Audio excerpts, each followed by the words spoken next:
Hi guys, and it is so good to be back, and I apologize for having been gone for 6 months. It has been quite a long time, but I wanted to start doing my videos since now I have free time, since it is summer break. I just dropped my note card. Hold on. The one time I start to do note cards, I drop it, and I am not doing another retake on this. So this is it. This is completely live. But welcome to the new subscribers that we have had. We have had quite a few subscribers, and I know it's probably because of the videos that I'm putting out about the homeschool curriculum, and I'm just so excited that you guys have subscribed, and I hope that you enjoy the content and that you're getting information about the content, because that was the whole point of me doing the Hallelujah Place, was to show you the curriculum that we use as a family, and that curriculum is primarily Rebecca, and I just wanted to say hi and to the new subscribers. And let's get started with today's episode of prioritizing homeschool and making good and healthy habits in regards to home life, homeschooling, and your mental health. I have just been gone, as I said before, for about 6 months, and it has been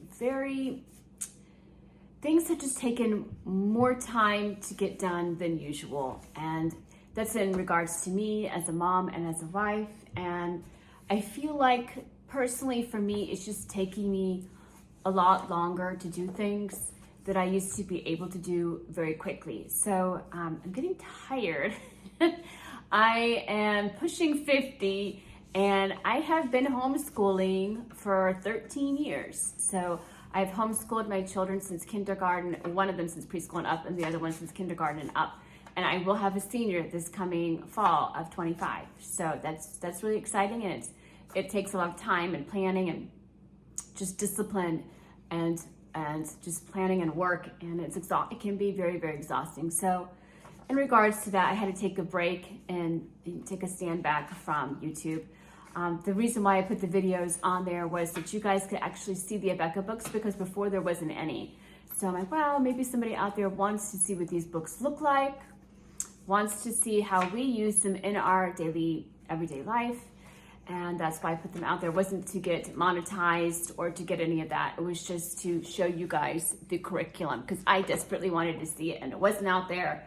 So that's why I started the video series. But I've gone to have some friendships over the YouTube channel, and I just miss being on here and filming, even though now I can't remember how to do anything. You know, once you start doing something and you take a break, you think you can just jump back in it and remember everything. You can't. At least when you're almost 50, you can't. I can't remember how to do the camera setup. The new app that I use has been updated, and it's taking me forever to figure out how to use it. And so, you know, the older that you get and the more you have your priorities straight, the more you realize, you know, what is really important to you and to your family. For me, it's my children, it's homeschooling. I've signed up to do this thing, which is be in charge of their education, which I take seriously, but I also am very low key about certain things. But I really wanted to put almost 100% of myself into homeschooling them. And so that's why I haven't really been here. And now that we're on summer break, we actually started the day before Memorial Day, the Friday before Memorial Day. We were actually took off, which is new for us. We usually go until at least the end of May, but we decided to just end it then.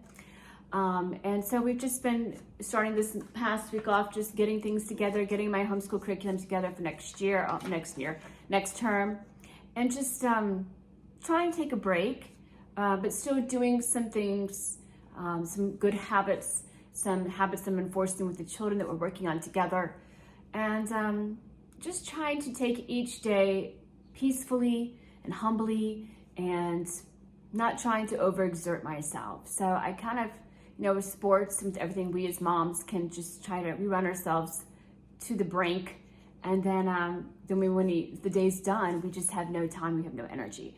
And so for me, I had to really say, well, I need to take a step back from a couple of things, even for myself personally, which I love to write. I love to do certain things. I love to read books, but I can't do that anymore, since not as much as to the extent that I did before, because it's just taking all of my energy just to be able to homeschool everybody. So maybe you're like that too as well.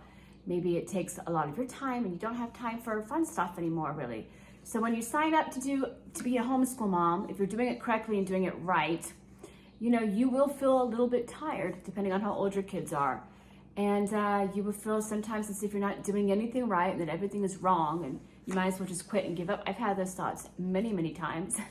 I thought to myself, well, I'm just gonna put my kids in public school and then I'll be like all the other public school moms that don't work, and I could sit home and watch I Love Lucy and eat coffee and Starbucks and have a good old time.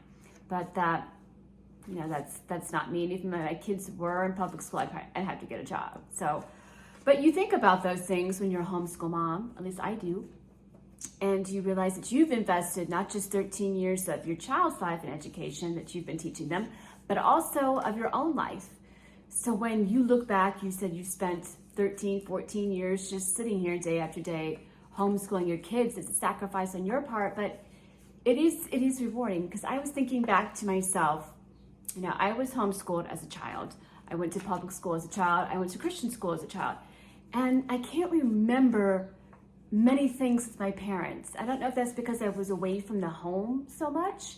I can remember certain things, but I don't know. And so when you're sitting at the table, at the dinner table and the breakfast table, and you have your kids with you, and you're doing it day after day after day after day, you're wondering, are they going to remember this when they're 30 or 40?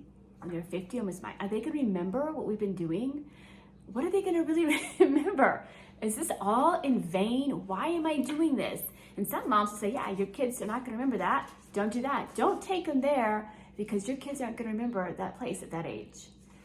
So for me, I just had to really think, well, that's in God's hands. And hopefully they remember the good parts, the fun parts, the enjoyable part of homeschooling. And if you have any children that are in preschool and up through elementary, my advice, those are such good years. And the older years are good too, but just to let them be free, let them explore, let them wander, let them go out in nature, let them just run wild and free and, do the riding and that kind of thing, and your ABCs but don't be so much of so strict with the fundamentals. So you got to know your history. You got to know this. You don't. you don't really need to know that. So if you're doing a background and you have your younger kids and you're doing the DVDs, you're like, oh, my kid can't sit still through this. Well, most children can't. So don't overthink it. Don't over worry about it. Just let your kids really go towards what they really enjoy, even when they get older. That's where their kids are going to be successful, is what they really are interested in. For my 13-year-old, it's putting things together, it's cars, it's engines. Just go towards that and try to implement it either during the summer or take some field trips to whatever it is that they're interested in. And if you say, well, my kid's not interested in anything, my teenager doesn't want to do anything, well, go somewhere, go to a museum, go to a science museum, go to an art museum, and see what it is that they gravitate toward, especially when they're younger, and what they gravitate toward, and just zoom in on that, focus on that. And that is what public school really doesn't do that much. They don't horn in on what the kids really, really like to do, and they leave that up to the parent. And so that's what one of my homeschool kids say, I don't like public school because I don't get to do anything that I really like to do. I don't get to learn about anything that I really like to do unless you're doing a paper of some sort. But I know there are some really great public schools out there, and there's some really great Christian schools. We have one up here about 45 minutes from where I live, and I think about it all the time, about driving my kids there and getting a job there, and that being it. So for myself, take a break. I took a 6-month break and didn't post any YouTube videos, and my son's like, Mom, your YouTube page is it's blank, it's dead. People are gonna unsubscribe like hotcakes. They're not gonna listen to you anymore. You don't even have a page that's active. I'm like, oh look, I got a subscriber and I didn't do anything. And it's funny, now that I'm gonna upload this video probably the next couple of days, and now my subscribers will start falling off once they watch this video. But that's okay. I'm just here to tell you that I'm a homeschooling mom and show you the curriculum that we use and answer any of your questions.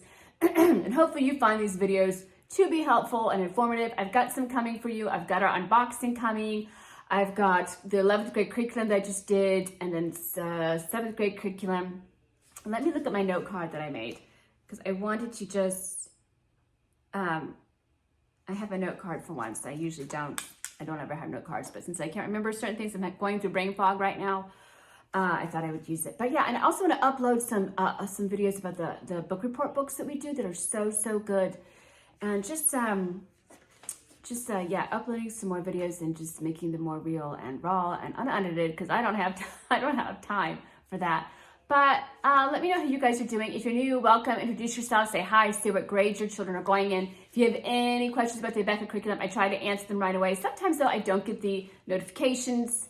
If you haven't ordered your homeschool curriculum, do it now so that you can have that piece that comes throughout the summer. And we are starting our curriculum early this year. We're probably starting after the 4th of July because we have a senior graduating, and I want to make sure that we get all those credits in time for the graduation ceremony. And that's going to be for a different video. I'm going to talk more about the graduation. But I wanted to say sorry for being gone for 6 months. Introducing myself. I have 2 kids. I don't have 4, I don't have 5, I don't have 8. So if you think I have a ton of kids, I do not. I have 2 children, 5 years apart. I've homeschooled them since kindergarten.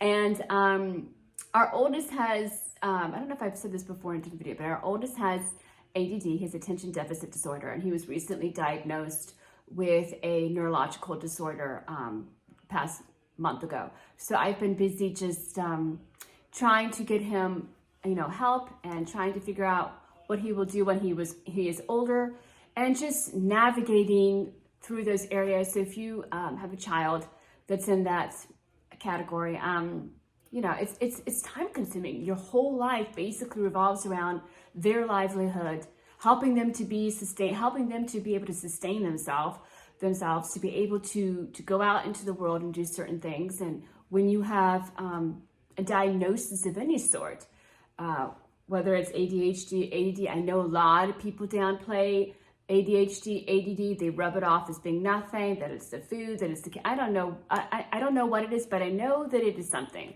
So if you are a parent to a child on the spectrum, it's not a joke. And it is something that's very serious and something that takes up a lot of your time, because you love your children. You want your children to be successful, and you want to explore every avenue possible for them for help. And I've explored a lot, and I'm still exploring. And let me tell you, there's not a lot out there. And there's just not a lot out there. And it's very frustrating, and it's very nerve-wracking. And I just wish that there was. And calling people, calling offices, trying to set up appointments, nobody returns your call. It's very frustrating. And I subscribe to lots of Facebook pages that deal with this neurological disorder. And I feel for the parents. I don't know why I don't feel for myself or my husband, but I feel a lot of what everybody goes through, and it is hard. And but God is good. He's in control. I can only do so much, and I'm just gonna put it in His hands. And if my son has to be with me till I'm 80, he's gonna be with me till I'm 80.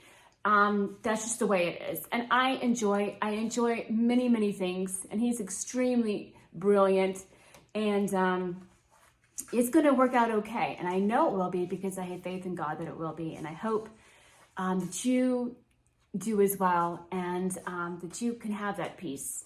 And homeschooling was a good fit for him. And I think if I had put him in public school, it would have been a different story for him. So I was really able to focus with him. I was really able to like as I said before, just to see where he gravitated towards and have him explore different things. And yeah, that's going to be a whole nother video. I always say that. It's going to be a whole nother video. But that's where I've been busy with the past 6 months. And yeah. So thank you to all the new subscribers. Thank you to those who have hung around, stuck by me, stuck with this YouTube channel.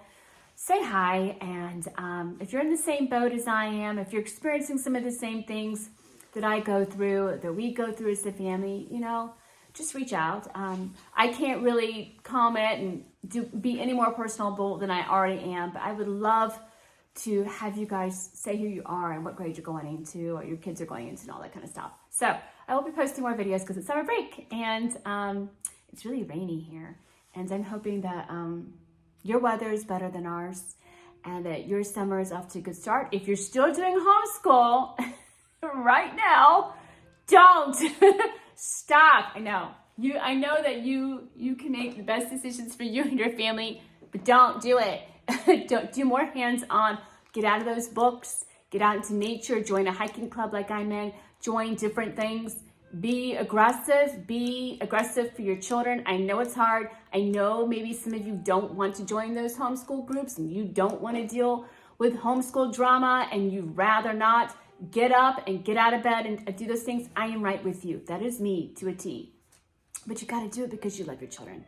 And you got to do it because it's the right thing to do. And if you're in charge of your child's education, you want to make sure their T's are crossed and their I's are dotted so that you can have peace in your heart, that you know that you've done all that you possibly could do for your kids. And yeah, that's just the way it is. And that's why moms are so self-sacrificing. Homeschool dads are so self-sacrificing of the time, of their energy, of everything. So it's been a long time since I've been on here, and I know I've been ranting and going off on tangents, bunny trails, as they say, but I'm good to be back. It's good to be back, and thanks so much for subscribing, and I will talk to you all later.